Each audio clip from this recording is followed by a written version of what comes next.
We were a baby food profit center in my household.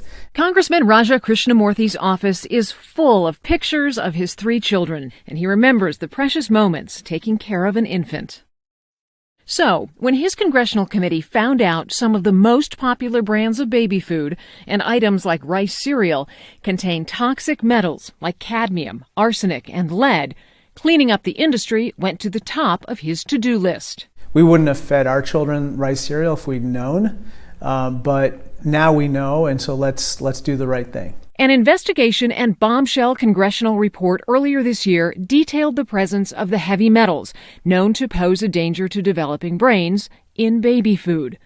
It gained widespread attention, putting a spotlight on major baby food manufacturers and the agency charged with overseeing them, the FDA. What I was hoping after we released the initial report was that some of them would actually step forward and do the right thing. But unfortunately, what we also learned as part of the second report is that some of them have doubled down and done the opposite. What he and his investigators discovered this fall was that the industry was still failing to test its finished products and taking no steps to reduce contaminants.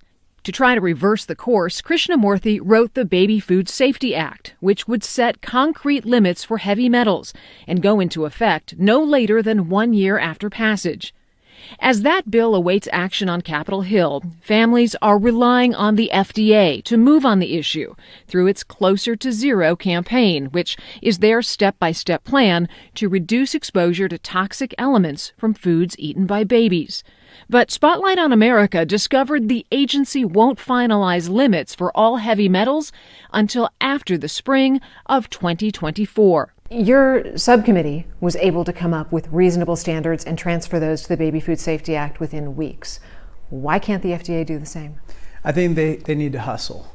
I don't think that they are devoting enough attention to it. I'm glad that they started in response to our report, but we're not closer to any guidelines from them about what to do with baby food. But outside of hard and fast laws yet to be enacted, Congressman Krishnamoorthi says the answer, for now, is to keep up the pressure so the FDA and industry are forced to act. What's the hammer? What keeps them from doing that again and again and again? Well, I think that we have to be the hammer.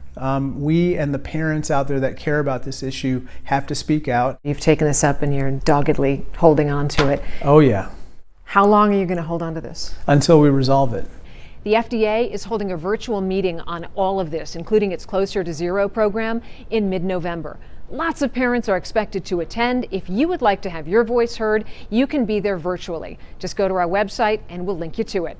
For Spotlight on America, I'm Lisa Fletcher.